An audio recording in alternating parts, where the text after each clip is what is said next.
"You're too young." That's what they told 10-year-old James Brown when he tried to get on stage. "Come back when you're older." But James didn't leave. He couldn't. His family was starving. He'd been shining shoes and dancing for pennies on Augusta street corners, but it wasn't enough. He needed this. So he did something that would define his entire career. He refused to take no for an answer. "Give me 5 minutes," he said to the club owner. "If I'm not good enough, I'll never come back." 5 minutes later, James Brown wasn't a kid anymore. He was a performer. Augusta, Georgia. 1943. The middle of World War II. The city is segregated, poor, and struggling. In the black section of town, in a tiny house that barely deserves to be called a house, 10-year-old James Brown lives with his Aunt Honey and several other relatives in conditions that would break most people. There's no running water, no electricity most days. Sometimes there's food, sometimes there isn't. James sleeps on a pile of rags in the corner of a room he shares with 3 other kids. His clothes, if you can call them that, are too small, torn, patched with different fabrics. He has no shoes. He hasn't had shoes in 2 years. But James has something most kids don't have. He has hunger. Not just the physical kind, though there's plenty of that, but the deep, burning hunger to be something more than what this world says he can be. Every morning, James wakes up before dawn. He heads to the white part of town with his shoeshine kit. A wooden box his uncle made from scrap lumber, some brushes he found in a trash can, and polish he mixes himself from ashes and oil. He sets up on the corner of Broad Street and shines shoes for nickels. "Shine your shoes, sir. Get him looking real nice for you." Some men are kind. Most aren't. Some kick him away. Some call him names. But James keeps asking because 5 nickels means a quarter, and a quarter can buy bread. Bread means his aunt and the younger kids eat that night. On good days, James makes 50 cents. On bad days, nothing. But James has discovered something else he can do. He can sing, and more importantly, he can dance. Not regular dancing. James moves like his body is made of electricity. He spins. He drops to the ground. He does splits. People stop and stare. So around noon, when the shoe shining slows down, James puts away his kit and starts dancing on the street corner. He sings whatever songs he's heard on the radio coming from stores. No gospel songs, blues songs, anything with rhythm. And people throw pennies, sometimes nickels. Once, a drunk man threw a whole dime. This becomes James's routine. Shine shoes in the morning, dance and sing in the afternoon. Bring home whatever money he's made. It's not much, it's never enough, but it's something. One afternoon in August, James is dancing on his usual corner when he hears something. Music. Live music, coming from a club down the street. The Lenox Theatre, a black-owned venue where musicians sometimes perform. The sound draws James like a magnet. He walks toward the club, still barefoot, his 2 small pants showing his ankles, his shirt more holes than fabric. The door is open for ventilation in the Georgia heat. James stands outside, listening. Inside, a band is rehearsing. The singer isn't particularly good. James knows this because James has been studying every singer he's ever heard. On the radio, on the street, everywhere. He knows what makes a voice powerful, what makes it connect. And this singer doesn't have it. "I can sing better than that," James says to no one in particular. A man standing nearby, smoking a cigarette, watching the street, looks down at the kid. "What'd you say?" "I said I can sing better than that." The man laughs. "You? You're what, 8 years old? 10, James says firmly. And I can sing. I do it every day on the corner. People pay me. People pay you? The man is amused now. How much? Depends on the day. Sometimes 50 cents. The man studies the boy. Barefoot, skinny, wearing rags, but something about the way he stands. Confident, unshaken by the fact that he has nothing. What's your name, kid? James Brown. Well, James Brown, I own this club, and I'm not looking for a kid to perform. Why not? Because you're too young. Come back when you're older. This is the moment that would define everything. Most kids would walk away. Most kids would accept the rejection and move on. But James Brown doesn't move. He plants his bare feet on that hot Augusta sidewalk and looks up at this man with an intensity that makes the club owner pause. "Sir, I need this," James says. "My family is starving. I shine shoes every morning and dance on corners every afternoon, and it's not enough. If I can get on a real stage with real music, I can make more. I know I can." "Kid, give me 5 minutes," James interrupts. "Let me sing one song with your band. If I'm not good enough, I'll never come back. I promise. But if I am good enough, you let me perform on Friday nights. Just Fridays, and I'll split whatever people give me with you." The club owner, whose name is Silas Hooper, is quiet for a long moment. He's heard a lot of pitches in his time, a lot of performers begging for stage time, but he's never heard one from a 10-year-old kid who looks like he hasn't eaten in days. "You really think you're that good?" Silas asks. "I know I am." Something about that answer, the absolute certainty in this child's voice, makes Silas nod. 5 minutes, right now. You come in, you sing one song with the band, and if you're wasting my time, you leave and don't come back. James's heart is pounding so hard, he can feel it in his throat. "Yes, sir." Silas leads James inside. The club is dark, smells like stale beer and cigarette smoke. The band is on break. 4 men, all middle-aged, all looking tired.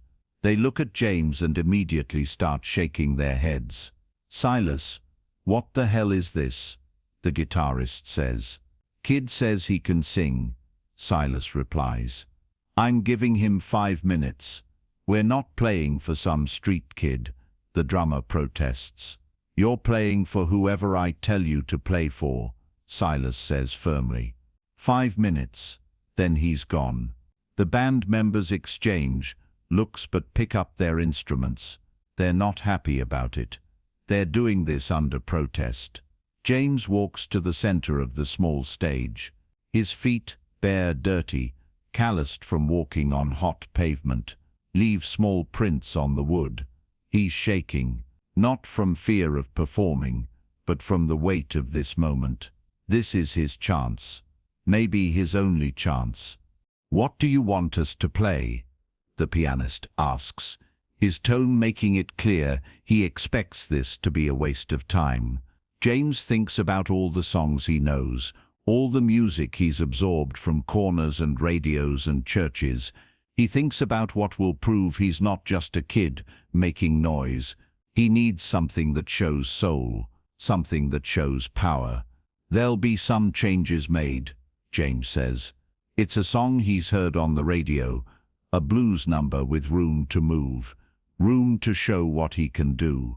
The band starts playing, grudgingly, mechanically. They're going through the motions, but when James Brown opens his mouth and starts singing, everything changes. His voice, this 10-year-old kid's voice, fills the entire club. It's not a kid's voice. It's powerful, soulful, with a raspiness that shouldn't exist in someone that young. He's not just singing the words, he's feeling them, living them. The band members look at each other, shocked. The guitarist straightens up, starts playing with more energy. The drummer leans in, matching James's rhythm. They're no longer going through the motions. They're responding to what this kid is doing. James isn't just standing there singing.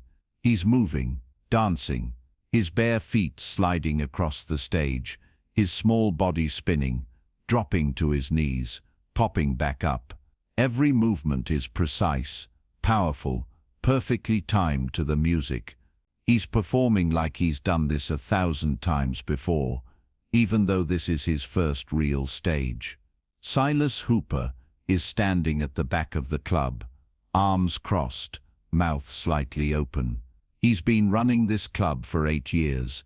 He's seen hundreds of performers, but he's never seen anything like this. This isn't a talented kid. This is a fully formed performer, trapped in a 10-year-old's body. The song ends. James is breathing hard, sweat dripping down his face, his heart pounding. The club is silent. Then the pianist starts clapping, slowly at first, then faster.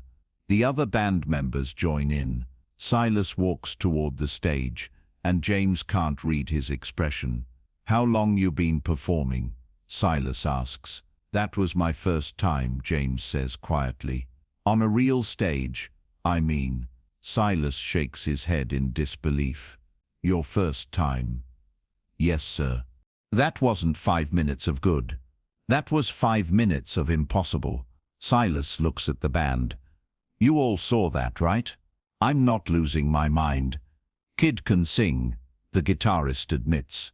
"Better than most adults I've played with." Silas looks back at James, this skinny, barefoot, 10-year-old kid who walked in here with nothing but confidence and hunger. "Okay, James Brown, here's the deal. You can perform here Friday nights. 8 o'clock, you do 3 songs. Whatever people throw in your hat, you keep 70%. I keep 30. You show up on time, you dress as clean as you can, and you give everything you've got, every single time. Can you do that?" James's eyes fill with tears. He's trying not to cry, trying to stay strong, but the relief and joy are overwhelming. "Yes, sir, I promise. I'll work harder than anyone you've ever seen." "I believe you," Silas says. "Now get out of here and come back Friday." And James, "Yes, sir. Get yourself some shoes." That Friday night, James Brown performs at the Lenox Theatre for the first time. He borrows shoes from a cousin. They're too big, but he stuffs newspaper in the toes. He washes his one shirt and pants in the creek and hangs them to dry. When he walks on stage at 8 o'clock, he's as presentable as he can possibly be. The crowd isn't large, maybe 30 people, but to James, it might as well be 1,000. He performs 3 songs, and with each song, more people stop talking, stop drinking, and start watching. At the end of the night, there's $8.47 in James's hat.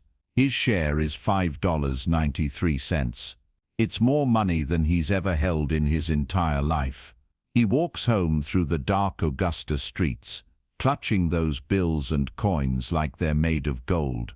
When he gets home, he puts $5 on the table in front of his Aunt Honey. He keeps 93 cents for himself. "Where did you get this?" she asks, suspicious.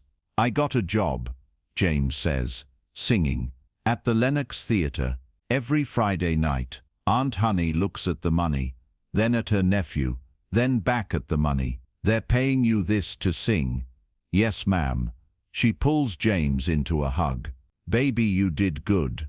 From that Friday on, James Brown never missed a performance. Not one.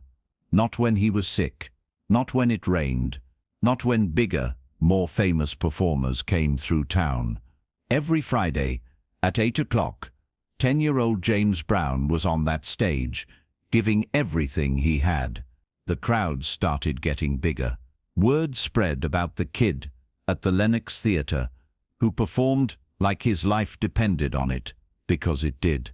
By the end of that first year, James was performing 2 nights a week, then 3. By the time he was 12, he was performing 5 nights a week, and making more than most adult workers in Augusta.